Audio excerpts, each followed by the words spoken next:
जय हिंद दोस्तों। मेरा नाम है रविमीना। आपका हमारे यूट्यूब चैनल पर स्वागत है। दोस्तों आज मैं आपके बीच में साइंस का एक टेस्ट लेके आया हूँ जो कि आने वाली एग्जाम रेलवे, एसएससी, बैंक, पटवार, पुलिस, एसआई, ग्राम सेवक, पटवारी सभी एग्जामों के लिए दोस्तों बहुत ही फायदेमंद है। और दोस्तों इस टेस्ट में जितने भी क्वेश्चन है, ये क्वेश्चन आपको पिछले एग्जामों में आए हुए क्वेश्चन में आपको देखने को मिल जाएंगे और बहुत ही महत्वपूर्ण है दोस्तों। इसलिए जुड़े रहिए हमारे साथ और अपनी प्रोसेस को आगे बढ़ाइए, मेहनत करिए जी जान से। आपको सफलता एक ना एक दिन दोस्तों जरूर मिलेगी। आपका समय खराब न करते हुए दोस्तों हम क्वेश्चन स्टार्ट करते हैं। निम्न में से विज्ञान की किस शाखा में पेशियों का अध्ययन किया जाता है? दोस्तों एक बात बताता हूं मैं आपको, क्वेश्चन को बहुत अच्छे से पढ़ना जरूरी है। अगर आप क्वेश्चन को अच्छे से पढ़ेंगे तो उस क्वेश्चन का आप जवाब बहुत ही अच्छे से दे सकेंगे। गलती होने के चांसेस ना मात्र होते हैं दोस्तों, इसलिए पहले क्वेश्चन को अच्छे से पढ़ो, उसके बाद में उसका जवाब दो। निम्न में से विज्ञान की किस शाखा में पेशियों का अध्ययन किया जाता है? दोस्तों यहाँ पर एक वर्ड है पेशियों। पेशियों का अध्ययन पूछा है कि विज्ञान की किस शाखा में पेशियों का अध्ययन किया जाता है। टाइपिंग में थोड़ी मिस्टेक है दोस्तों, कोई बात नहीं, लेकिन आपको बस ये बात का ध्यान रखना है कि क्वेश्चन पूछा हुआ है कि विज्ञान की किस शाखा में पेशियों का अध्ययन किया जाता है। ऑप्शन है sarcology, option number A sarcology, option number B osteology, option number C craniology, option number D odontology. तो दोस्तों विज्ञान की जिस शाखा में पेशियों का अध्ययन किया जाता है उसे कहा जाता है दोस्तों सार्कोलॉजी। उसे क्या कहा जाता है दोस्तों? उसे कहा जाता है सार्कोलॉजी। लेकिन दोस्तों अब बात आती है कि विज्ञान की किस शाखा में अस्थियों का अध्ययन किया जाता है। तो विज्ञान की जिस शाखा में अस्थियों का अध्ययन किया जाता है दोस्तों, उसे कहा जाता है ओस्टियोलॉजी। विज्ञान की किस शाखा में अस्थियों का अध्ययन किया जाता है दोस्तों? अस्थियों का अध्ययन किया जाता है विज्ञान की जिस शाखा में किया जाता है उसे कहा जाता है ओस्टियोलॉजी। दोस्तों क्रोटी या खोपड़ी का अध्ययन विज्ञान की जिस शाखा में किया जाता है, क्रोटी या खोपड़ी का अध्ययन विज्ञान की जिस शाखा में किया जाता है उसे कहा जाता है क्रेनियोलॉजी। क्रोटी, विज्ञान की जिस शाखा में क्रोटी या खोपड़ी का अध्ययन किया जाता है उसे कहा जाता है क्रेनियोलॉजी। और विज्ञान की जिस शाखा में दांतों का अध्ययन किया जाता है, दांत, विज्ञान की जिस शाखा में दांतों का अध्ययन किया जाता है उसे कहा जाता है ओडेंटोलॉजी। चार ऑप्शन क्लियर हो गए होंगे दोस्तों। मैंने क्वेश्चन पूछा था कि पेशियों का अध्ययन विज्ञान की किस शाखा में किया जाता है, तो आपका राइट आंसर होना चाहिए सार्कोलॉजी। विज्ञान की सार्कोलॉजी शाखा में पेशियों का अध्ययन किया जाता है। सेकंड ऑप्शन है ओस्टियोलॉजी। तो ओस्टियोलॉजी में दोस्तों अस्थियों का अध्ययन किया जाता है। किसका अध्ययन किया जाता है? अस्थियों का। बात क्लियर है? विज्ञान की जिस शाखा में अस्थियों का अध्ययन किया जाता है उसे कहा जाता है ओस्टियोलॉजी। और क्रेनियोलॉजी होता है दोस्तों ये क्रोटी या खोपड़ी का अध्ययन किया जाता है इस शाखा में, क्रेनियोलॉजी में। और ओडेंटोलॉजी में दोस्तों दांतों का अध्ययन किया जाता है। बात क्लियर है? तो दोस्तों ध्यान रखना, पेशियों का अध्ययन विज्ञान की जिस शाखा में किया जाता है उसे सार्कोलॉजी कहा जाता है। अस्थियों का अध्ययन विज्ञान की जिस शाखा में किया जाता है उसे ओस्टियोलॉजी कहा जाता है। क्रोटी या खोपड़ी का अध्ययन विज्ञान की जिस शाखा में किया जाता है उसे क्रेनियोलॉजी कहा जाता है। दांतों का अध्ययन विज्ञान की जिस शाखा में किया जाता है उसे ओडेंटोलॉजी कहा जाता है। पहला क्वेश्चन आपको अच्छे से समझ में आ गया होगा। चार ऑप्शन मैंने क्लियर करवा दिए, क्वेश्चन मैंने आपको क्लियर करवा दिया। अब आगे देखिए सेकंड क्वेश्चन। सबसे छोटा पुष्प है दोस्तों, पहले क्वेश्चन को समझना अति आवश्यक है। सबसे छोटा पुष्प है वेल्फिया, रिफ्लेसिया, ओर्नोलडाई। ओर्नोलडाई है दोस्तों, ये ऑप्शन में ठीक नहीं है, ये इस तरीके से है ओर्नोलडाई। ठीक है, क्लियर है? थर्ड नंबर ऑप्शन है ऑर्किड। और चौथा नंबर ऑप्शन है इनमें से कौन है। मैंने आपसे क्वेश्चन पूछा है कि सबसे छोटा पुष्प है वेल्फिया, रेप्लेसिया, ऑर्किड, इनमें से कौन है। तो दोस्तों ध्यान रखना है, जो सबसे छोटा पुष्प है, दोस्तों ये एग्जाम में बहुत बार क्वेश्चन आता है, निम्न में से सबसे छोटा पुष्प है। तो दो वॉल्फिया जो दोस्तों जो पुष्प होता है ये सबसे छोटा पुष्प है। और सबसे बड़ा जो पुष्प है दोस्तों वो है रेप्लेसिया ओर्नोलडाई। ठीक है। और दोस्तों सबसे छोटा जो बीज है दोस्तों वो है ऑर्किड। ये है सबसे छोटा बीज। और पुष्प की बात की जाए तो ये तो है बड़ा रेफ्लेशिया रिफ्लेशिया। और छोटा पुष्प कौन सा है दोस्तों? ये वाला है। बात क्लियर है, समझ में आ गया होगा आपको। सबसे छोटा पुष्प है वोल्फिया, सबसे बड़ा जो पुष्प है दोस्तों वो रेफ्लेशिया है, और सबसे छोटा जो बीज है वो ऑर्किड है। चार ऑप्शन क्लियर है और आपका क्वेश्चन भी क्लियर है। तो ध्यान रखना है, सबसे छोटा पुष्प है दोस्तों वो कौन सा है? तो वो है वोल्फिया। अच्छे से समझ में आ गया होगा दोस्तों आपको। अब चलते हैं तीसरे क्वेश्चन की ओर। एम्फीबिया बताता है। सबसे पहले आपको पता होना चाहिए कि एम्फीबिया होता क्या है। तो दोस्तों एम्फीबिया होता है, ये होता है उभयचर। और आपको पता है उभयचर में हम पढ़ते हैं मेंढक को। मेंढक एक उभयचर का ही उदाहरण है। दोस्तों ये जो मेंढक होता है आपको पता है जल में भी रहता है, ये स्थल पर भी रह सकता है। तो आपको बस इन बातों का ध्यान रखना है और आपका क्वेश्चन बहुत ही अच्छे से सोल्व हो जाएगा। ऑप्शन नंबर है बहुत तेजी से चलने वाली नावों को एम्फीबिया बताता है। बहुत तेजी से चलने वाली नावों को। ऑप्शन नंबर बी है केवल जल में रहने वाले जंतुओं को। ऑप्शन नंबर सी है केवल स्थल पर रहने वाले जंतुओं को।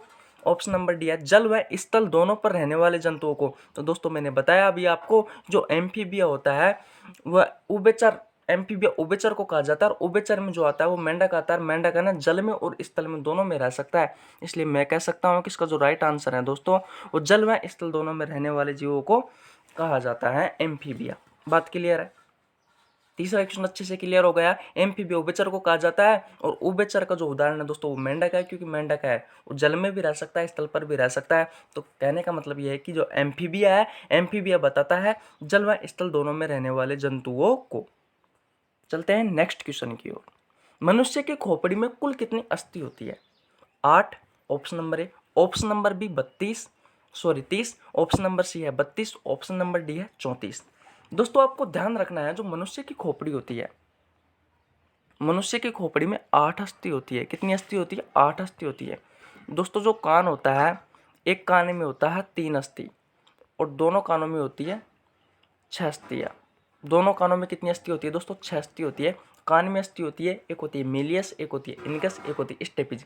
दोस्तों जो मीलियस अस्थि है यह हथौड़े के समान होती है, इसलिए हेमर अस्थि भी कहा जाता है। और जो स्टेपिज अस्थि है मानव शरीर की सबसे छोटी अस्थि है जो कि कान में पाई जाती है। कान की बात क्लियर हो गई। कान में कितनी अस्थि होती है दोस्तों? 6 अस्थि होती है एक कान में। दोनों कानों में, एक कान में 3 अस्थि होती है, दोनों कानों में 6 अस्थि होती है, 3 + 3। बात क्लियर है? मनुष्य की खोपड़ी में दोस्तों 8 अस्थियाँ पाई जाती है। दोस्तों मनुष्य का जो चेहरा होता है इस चेहरे पर 14 अस्थि पाई जाती है। ठीक है, हाथ और पैर में दोस्तों दोनों हाथों में 60 अस्थियाँ पाई जाती है। और दोस्तों दोनों पैरों में भी 60 अस्थियाँ पाई जाती है, एक पैर में और एक हाथ में 30-30 होती है। दोस्तों बात ध्यान रखना। अब चलते हैं आगे। अच्छे समझ में आ गया होगा मनुष्य की खोपड़ी में कुल कितनी अस्थि होती है। तो ध्यान रखना है मनुष्य की जो खोपड़ी होती है उसमें 8 अस्थि होती है। कितनी अस्थि होती है? 8 अस्थि होती है। अब चलते हैं नेक्स्ट क्वेश्चन की ओर। मनुष्य के जीवन काल में कितने दांत 2 बार विकसित होते हैं? क्वेश्चन अच्छे समझ में आ गया होगा आपको। क्वेश्चन ने पूछा है कि दोस्तों जो मनुष्य का जो जीवन काल होता है, जिंदगी होती है मनुष्य की, उस जीवन काल में दोस्तों कितने दांत 2 बार विकसित होते हैं। यानी कि ऐसे कितने दांत होते हैं दोस्तों जो 2 बार जन्म होता है, जिन दांतों का 2 बार जन्म होता है। तो दोस्तों ध्यान रखना है आपको, मनुष्य में 20 ऐसे दांत होते हैं जो कि 2 बार आते हैं और इन्हीं दांतों को कहा जाता है अस्थायी दांत। इन्हीं दांतों को क्या कहा जाता है? अस्थायी दांत। क्योंकि दोस्तों ये अपने जीवन में 2 बार आते हैं जीवन काल में 20 दांत, इसलिए इन्हें अस्थायी दांत कहा जाता है। और दोस्तों ध्यान रखना है जो 12 दांत होते हैं ये सिर्फ एक बार आते हैं, इसलिए इन्हें स्थायी दांत कहा जाता है। इसलिए इन्हें क्या कहा जाता है? स्थायी दांत कहा जाता है। दांत के बारे में आपको जानकारी दे देता हूँ। दोस्तों जो दांत होते हैं वो 4 प्रकार के होते हैं। कितने प्रकार के होते हैं? दांत है दोस्तों वो 4 प्रकार के होते हैं। पहला है कृंतक, और कृंतक की जो संख्या है दोस्तों वो है 8। बात क्लियर है? दूसरा है रदनक, और जो रदनक की संख्या होती है दोस्तों वो है 4। ठीक है, और दोस्तों तीसरा नंबर का होता है अग्रचौर्णक। अग्रचौर्णक इसकी संख्या होती है दोस्तों 8। और लास्ट का जो चौथा नंबर का दांत होता है वो होता है चवर्णक, और इनकी संख्या होती है दोस्तों 12। जोड़ लीजिए, 12 और 8 20, 20 और 4 24 24 8 32। दोस्तों अब आपको ध्यान रखना है, मैंने आपको पूरे बता दिया कि मनुष्य का जो दांत होता है वो 4 प्रकार का होता है। कृंतक नंबर 1 8, इनकी संख्या 8 होती है। दूसरा होता है रदनक, रदनक की संख्या 4 होती है। अगर चवर्णक नंबर तीसरे पर, इसकी संख्या भी 8 होती है। चवर्णक होता है, चवर्णक की संख्या होती है 12। टोटल अगर जोड़ेंगे दोस्तों, ऐड करेंगे तो मनुष्य में जो दांत पाए जाते हैं दोस्तों टोटल होते हैं 32। कितने दांत होते हैं? 32 होते हैं। 32 में से जो अस्थायी दांत होते हैं वो 20 होते हैं, जो स्थायी दांत होते हैं दोस्तों वो होते हैं 12। ये तो बात हो गई क्लियर। अब आपसे क्वेश्चन पूछा जाए कि जो वयस्क व्यक्ति होता है, वयस्क, वयस्क में दांतों की संख्या कितनी होती है? तो ध्यान रखना है, वयस्क में जो दांतों की संख्या होती है वो होती है 32। अगर आपसे पूछा जाए कि बच्चे में दांतों की संख्या कितनी होती है, तो दोस्तों बच्चों में जो दांतों की संख्या होती है वो होती है 20। अगर आपसे पूछा जाए कि किशोर, किशोर में दांतों की संख्या कितनी होती है, तो किशोर में जो दांतों की संख्या होती है दोस्तों वो होती है 28। बात क्लियर है। वयस्क में दांतों की संख्या 32 होती है, बच्चों में 20 होती है, किशोर में 28 होती है। बात क्लियर है। वयस्क में दांतों की संख्या 32 होती है, बच्चों में 20 होती है, किशोर में 28 होती है। अब चलता हूं आगे दोस्तों, अब बात करता हूं मैं दांतों में ही दंत सूत्र की। और हमेशा ध्यान रखना है आपको, जो दंत सूत्र लिखा जाता है दोस्तों आधे जबड़े का लिखा जाता है। दंत सूत्र लिखा जाता है वो कितने का? आधे जबड़े का लिखा जाता है। दंत सूत्र होता है दोस्तों वो आधे जबड़े का लिखा जाता है। सबसे पहले में दोस्तों दंत सूत्र की बात की जाए तो दंत सूत्र में वयस्क का बताता हूं कि वयस्क का दंत सूत्र क्या होता है। डायरेक्ट एग्जाम में पूछा जाता है कि वयस्क का दंत सूत्र लिखिए दोस्तों। और मैंने अभी बताया कि जो दंत सूत्र होता है दोस्तों वो आधे जबड़े का लिखा जाता है। जो वयस्क का जो दंत सूत्र होता है वो आधे जबड़े का लिखा जाता है। और वयस्क में जो दांतों की संख्या होती है वो अभी मैंने बताया कि वयस्क में दांतों की संख्या 32 होती है। और इसका जो दंत सूत्र है वो है 21 23। इस तरीके से लिखा जाता है दोस्तों वयस्क का दंत सूत्र। आधे जबड़े का लिखा जाता है, आधे जबड़े का। ठीक है, ये तो हो गए वयस्क का दंत सूत्र। अब कर लेता हूं मैं दोस्तों इसके बाद में बच्चे के दंत सूत्र की बात। दोस्तों जो बच्चा होता है, बच्चे में दांतों की संख्या कितनी होती है? 20 होती है। और इसका जो दंत सूत्र है दोस्तों वो होता है 2102। कितना होता है? 2102। इस तरीके से बच्चा का जो दंत सूत्र है दोस्तों वो है 2102, 2102। अब बात कर लेता हूँ किशोर। जो किशोर का दंत सूत्र होता है वो कितना होता है?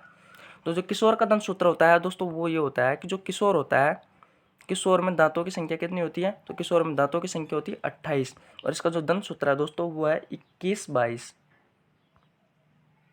तो आपको क्लियर हो गया होगा। मैंने दांतों से संबंधित जितने भी महत्वपूर्ण जानकारी थी आपको बता दी। और अगर आपको डिटेल में पढ़ना है तो मैं पाचन तंत्र पढ़ा रहा हूँ। हो सकता है आज इसकी वीडियो आ जाए, आज नहीं तो कल मैं दंत सूत्र आपको जो दांतों के बारे में ज़रूर पढ़ाऊँगा। ठीक है, लिंक आपको डिस्क्रिप्शन में मिल जाएगा। अगर मैं एडिट करके बाद में भी डाल दूंगा, अगर बाद में वीडियो आएगी तो बाद में भी बता दूंगा। अब बात करते हैं दोस्तों नेक्स्ट क्वेश्चन की। सर्वव्यापी रक्तदाता का रक्त ग्रुप होता है। सर्वव्यापी रक्तदाता का रक्त ग्रुप होता है।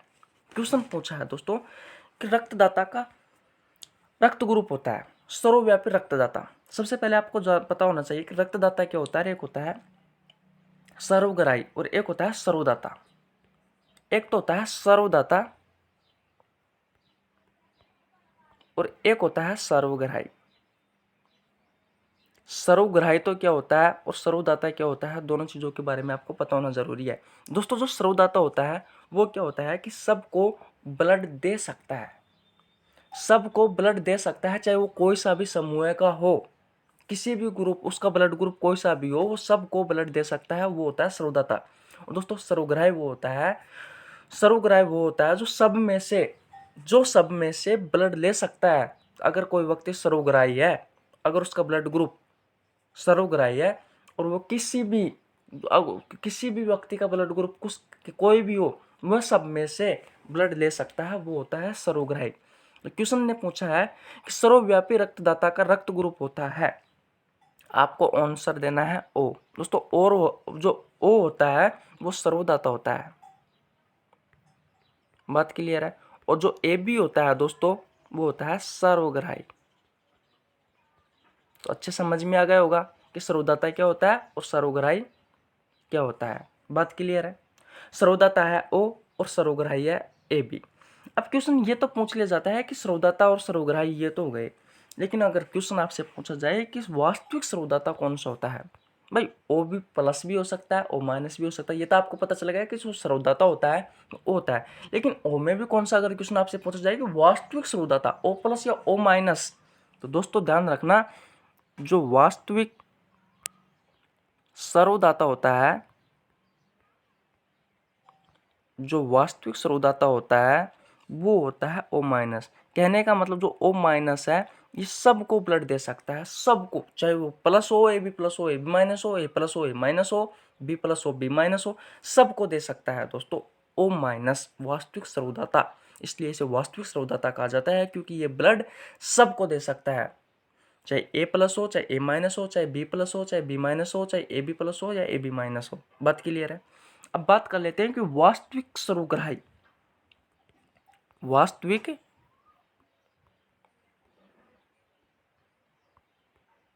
सर्वग्राही, वास्तविक सर्वग्राही, वास्तविक सर्वग्राही कहने का मतलब दोस्तों ये तो पता है कि वास्तविक जो सर्वग्राही होती है वो ए बी होती है, लेकिन ए बी प्लस होती है या माइनस होती है, तो ए बी प्लस होता है ना। जो ए बी प्लस होता है वास्तविक सर्वग्राही होता है। ये दोस्तों सब में से रक्त ले सकता है, चाहे ओ प्लस हो या ओ माइनस हो, ए बी प्लस हो या ए माइनस हो, या फिर ए प्लस हो या ए माइनस हो, बी प्लस हो या बी माइनस हो। बात क्लियर है। इसलिए दोस्तों इस कारण इस सब में से ब्लड लेने के कारण दोस्तों इसे क्या कहा जाता है, वास्तविक सर्वग्राही कहा जाता है। सर्वदाता और सर्वग्राही आपको अच्छे समझ में आ गया होगा, और वास्तविक सर्वदाता और वास्तविक सर्वग्राही भी आपको अच्छे से समझ में आ गया होगा। नहीं आता है तो दोस्तों भी आप वीडियो को रिपीट करके भी देख सकते हो। मैं चलता हूँ नेक्स्ट क्वेश्चन की ओर। दोस्तों मेरा क्वेश्चन है बेरी बेरी रोग होता है विटामिन बी1 की कमी से, विटामिन सी की कमी से, विटामिन ए की कमी से, विटामिन डी की कमी से।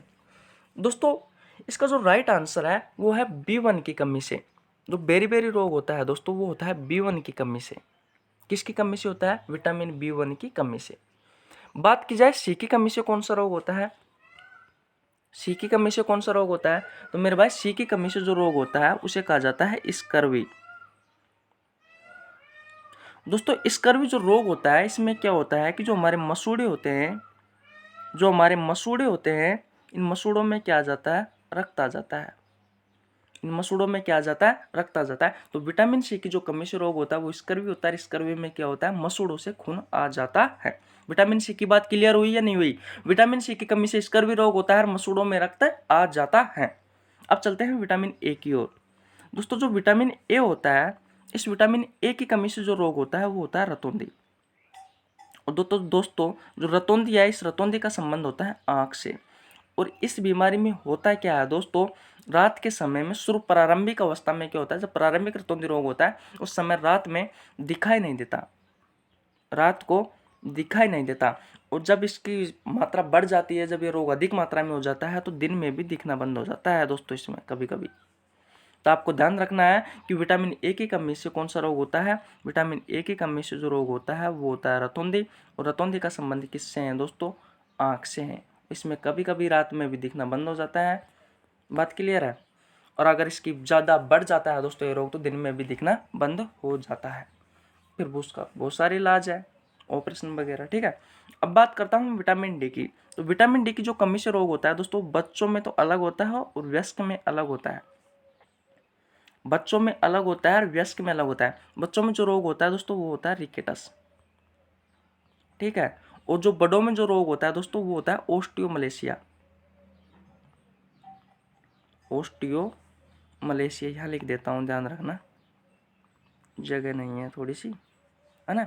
बच्चों में रोग कौन सा होता है दोस्तों, जो बच्चों में रोग होता है वो होता है, बच्चों में तो रिकेटस होता है और वयस्क होता है, वयस्क में होता है ओस्टियोमलेशिया।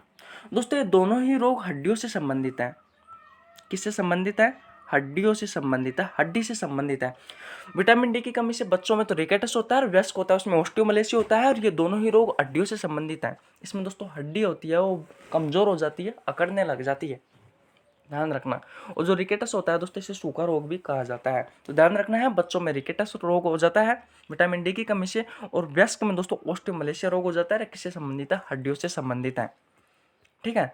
और दोस्तों बेरी बेरी रोग होता है, तो बेरी बेरी रोग किसकी कमी से होता है, तो विटामिन बी1 की कमी से जो रोग होता है दोस्तों वो होता है बेरी बेरी रोग। ऑप्शन नंबर 4 मैंने आपको समझा दिए। ऑप्शन नंबर 4 नहीं दोस्तों, मैंने 4 ऑप्शन आपको अच्छे से समझा दिए और क्वेश्चन भी आपको मैंने अच्छे से समझा दिया। अब बात करता हूं दोस्तों नेक्स्ट क्वेश्चन की। एलिसा टेस्ट से किस रोग का पता लगाया जा सकता है, या एलिसा टेस्ट से किस रोग का पता चलता है? दमा नामक रोग का, कैंसर का, एड्स का और डेंगू का। तो दोस्तों जो एलिसा टेस्ट होता है बहुत बार एग्जाम में पूछा हुआ है दोस्तों। ये तो मैंने आपको पहले ही बता दिया कि मैं जितने भी क्वेश्चन कराता हूँ दोस्तों वो किसी न किसी एग्जाम में पूछे हुए क्वेश्चन होते हैं। फिर भी मैं बता देता हूँ आपको कि ये क्वेश्चन बहुत बार पूछा है, इसलिए मोस्ट क्वेश्चन है। ठीक है, अब बात आती है एलिसा टेस्ट की। जो एलिसा टेस्ट होता है दोस्तों, ये एलिसा टेस्ट को किस रोग से, एलिसा टेस्ट से किस रोग का पता चलता है? तो दोस्तों एलिसा टेस्ट से जिस रोग का पता चलता है वह है एड्स, AIDS। दोस्तों सबसे पहले मैं बता दूं ये HIV वायरस के कारण फैलता है। किसके कारण फैलता है? HIV वायरस के कारण। एड्स रोग की जो फुल फॉर्म होती है दोस्तों वो कौन सी होती है? ये होती है एक्वायर्ड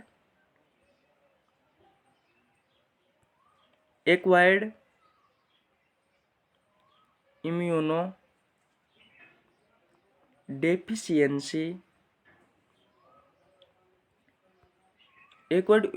डेफिशिएंसी सिंड्रोम। दोस्तों एड्स रोग की जो फुल फॉर्म होती है वो क्या होती है? Acquired immuno deficiency syndrome. बात क्लियर है? वो एड्स रोग किस वायरस के कारण फैलता है? HIV वायरस के कारण फैलता है। इस बात का आप ध्यान रखना है। और दोस्तों जो एलिसा टेस्ट होता है, इस एलिसा टेस्ट से किस रोग का पता चलता है? तो एलिसा टेस्ट से दोस्तों एड्स नामक रोग का पता चलता है। दोस्तों एड्स रोग होता है ये किससे फैलता है? ये एक वायरस संबंधित रोग है, मैंने बता दिया। दोस्तों इस अत्यधिक शारीरिक संबंध किया जाता है दोस्तों, तो उस अवस्था में भी एड्स रोग फैल जाता है। अगर कोई व्यक्ति एड्स रोगी है, उसके अगर जो अपने सुई होती है, अगर सुई के द्वारा सुई उसको लगा दी, अगर वही सुई किसी अन्य व्यक्ति को लगा दी जाती है तो उस अवस्था में भी एड्स रोग फैल जाता है। तो ध्यान रखना आपको, एलिसा जो टेस्ट होता है दोस्तों एड्स से संबंधित है और HIV वायरस के कारण फैलता है। चलते हैं नेक्स्ट क्वेश्चन की ओर। घावों को शीघ्र बढ़ने में सहायक करने वाला विटामिन है। दोस्तों जो हमारे घाव होते हैं, जब चोट लगती है तब हमें घाव पड़ता है, उस घाव को शीघ्र बढ़ने के लिए हमारे शरीर में कौन सा विटामिन अत्यधिक सहायक होता है? तो ध्यान रखना है, vitamin A, vitamin C, vitamin D और विटामिन K, ये आपके ऑप्शन में है। तो इसका जो राइट आंसर है दोस्तों वो यह है कि घावों को शीघ्र बढ़ने में सहायक करने वाला जो विटामिन होता है वो होता है विटामिन C।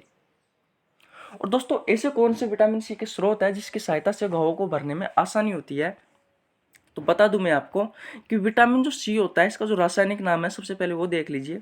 विटामिन C का जो रासायनिक नाम है वो देख लीजिए, ध्यान रखना है। विटामिन C का जो रासायनिक नाम होता है वो होता है एस्कॉर्बिक अम्ल। कौन सा होता है? एस्कॉर्बिक अम्ल। तो विटामिन C का जो रासायनिक नाम है वो होता है एस्कॉर्बिक अम्ल। और विटामिन C की जो कमी से जो रोग होता है, विटामिन C की कमी से जो रोग होता है दोस्तों वो होता है स्कर्वी। स्कर्वी रोग में क्या होता है दोस्तों? मसूड़ों में खून आने लगता है, थोड़ी देर पहले मैंने डिस्कस किया था।